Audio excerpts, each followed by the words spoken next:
মা ঈসা বলছেন, হাদিসটা আছে আমি ছন্দে বলছি, যে আল্লাহ রাসূল সেই বিবিদেরকে কত ভালোবাসতেন।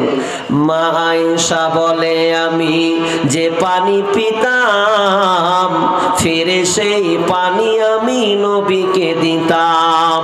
পিতাম যেখানে আমি মুখ লাগাইয়া, নবীজি পিতেন সেইখানে মুখ দিয়া। আর যে হাড়ের গোশত লাগাইয়া দাঁত আমি ফিরে খাইতেন নবী নেক জান। আর যে হাড়ের গোশত লাগাইয়া দাঁত আমি ফিরে খাইতেন নবী নেক জান। আমার মুখের ঠায়ে ঠোঁট লাগাইয়া খাইতেন গোশত আপে খুশিতে ভরিয়া। নিহাত থাকিতাম আমি হায়েজের হালে, নিহাত থাকিতাম আমি হায়েজের হালে। এই রকম করিতেন নবী নেক নামে। কবু ঘৃণা করে নাই নবীজি আমার, কবু ঘৃণা করে নাই নবীজি আমার। কত ভালোবাসিতেন বিবেদিগে তার। ইসলাম আসলো, ইসলাম আসলো, ইসলামের আপনাকে আয়ামে জাহিলিয়াতের কিছু কথা বলি। সে সময় মেয়েদেরকে সম্মান দেওয়া হতো না, মেয়েদের ইজ্জত লুটে নিত।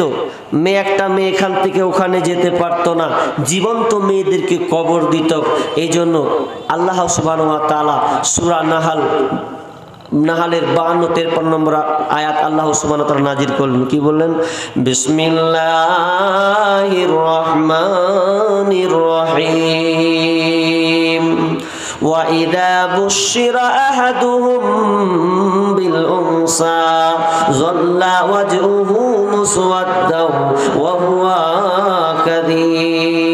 كَظِيمٌ يَتَوَارَى من القوم من سوء ما بصر به أيمسكه على هون أم يدسه في التراب ألا شاء ما يحكمون। আল্লাহ সুবহানাহু ওয়া তাআলা আয়াতে বললেন, ওয়াইদা বুশিরা আহাদুহুম বিল উনসা, যখন কেউ তাকে সংবাদ দিত, সুসংবাদ দিত কিসের? যে তোমার কন্যা সন্তান হয়েছে, মেয়ে হয়েছে, তখন তার মুখখানটা কালো মলিন হয়ে যেত, তখন মুখটা কালোর বর্ণের হয়ে যেত এবং তার মনটা ভারাক্রান্ত মন হয়ে যেত। মনে হয় তাকে বিষ পান করানো হয়েছে। মুখটা এমন কালো মলিন চিন্তিত মন হয়ে যেত। ইয়াতাওয়ারা মিনাল কওমি মিন সুই মা বুশিরা বিহি, এবং যখন তাকে এই সংবাদ দেওয়া হলো যে তোমার মহিলা সন্তান অর্থাৎ কন্যা সন্তান হয়েছে, মেয়ে হয়েছে, তখন সে কি করত? নিজের কম থেকে, নিজের পরিবার থেকে বাঁচানোর জন্যে সে গ্রাম থেকে পালিয়ে অন্য কোথাও সে লুকিয়ে যেত। কেন? হয়তো তার মাসি বলবে তোর কন্যা সন্তান হয়েছে, হয়তো তার চাচি বলবে তোর কন্যা সন্তান হয়েছে। মানুষ তাকে ছি ছি ছি ছি দিবে, নিন্দা দিবে। এই জন্য লাখ লজ্জার ভয়ে নিজেকে আড়ানোর জন্য সে গ্রাম ত্যাগ করে অন্য জায়গায় চলে যেতে। মেয়ে কন্যা সন্তান হয়েছে, এই জন্য তার মনটা ভারাক্রান্ত। কেন গো? তার অনেক কারণ আছে, কয়েকটি কারণ আছে। কারণ মেয়ে সন্তান যদি আসে, তাহলে মেয়ে সন্তান যদি হয়, তাহলে মেয়ে সন্তান হলে লোক বলবে ছি ছি তোর কন্যা সন্তান হয়েছে, তোর বেটি তো লোকের ঝি খাটবে, তোর মেয়ে রাস্তায় হাঁটবে, ওকে ধর্ষণ করবে, তোর মেয়ের জন্য তোকে টাকা পয়সা জড়ো করতে হবে, মেয়ে দেখলে গাল মন্দ করবে, তোর মেয়ের উপরে দাসী হিসাবে ব্যবহার, চাকরানি হিসাবে ব্যবহার করা হবে। তো তারা বলতে এগুলো শোনার চাইতে একদিনই মেরে ফেলে দেব, কষ্ট করে 4 দিন কানবো, যে কার সে ঝামেলা শেষ, মেয়েকে হতে দিব না।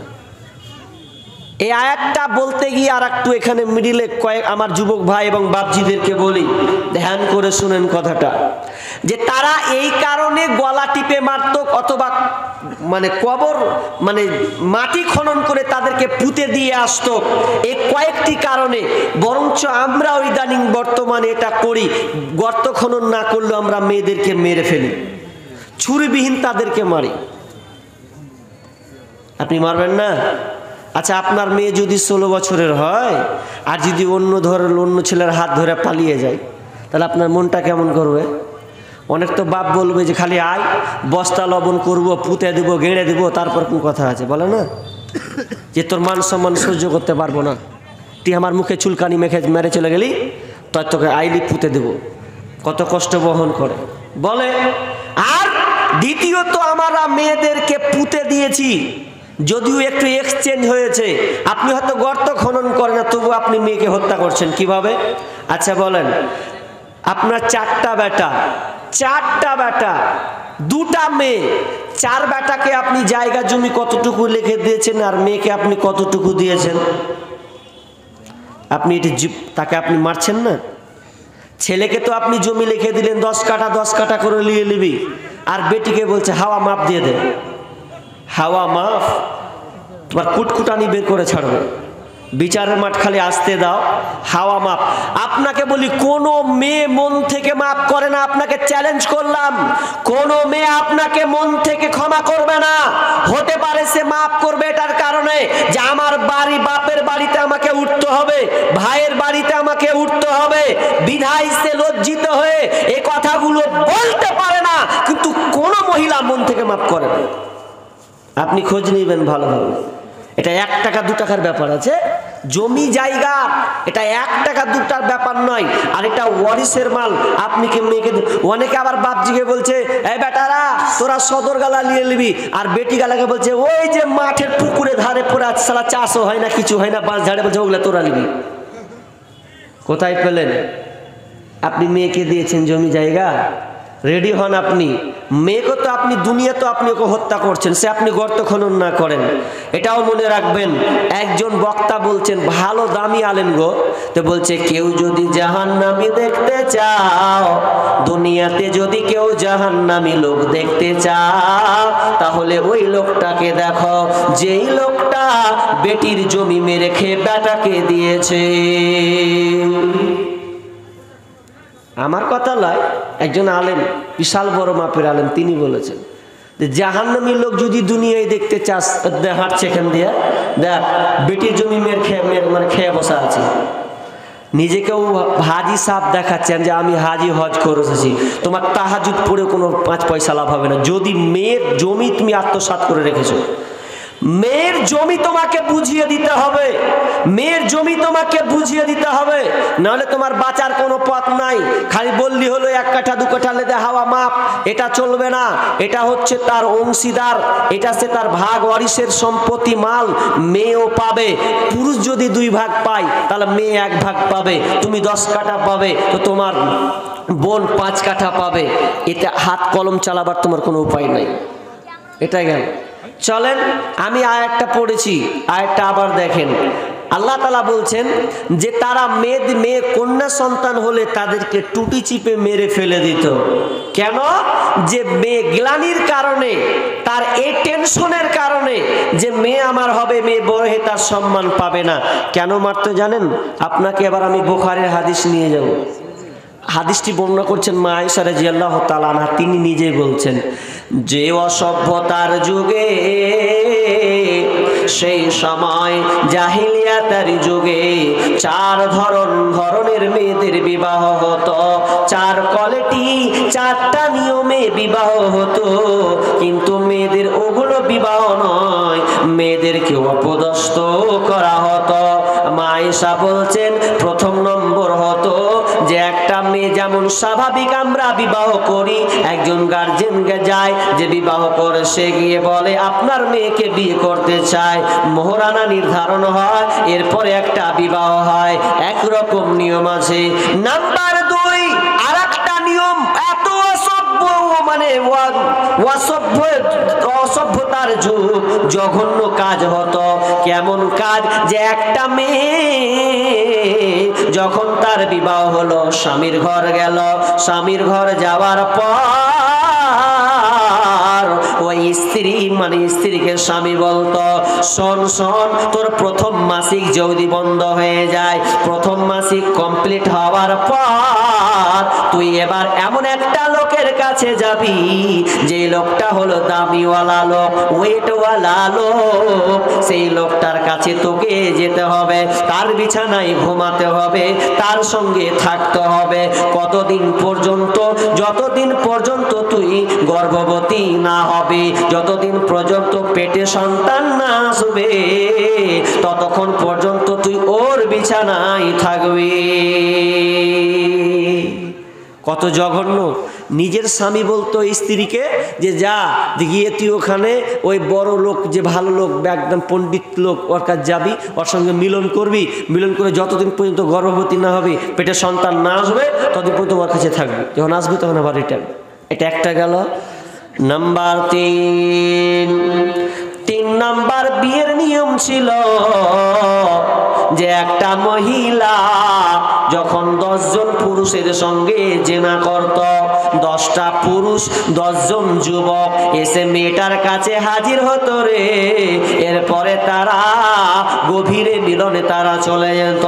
10 জনের সাথে একটা মেয়েকে ব্যবহার করা হতো।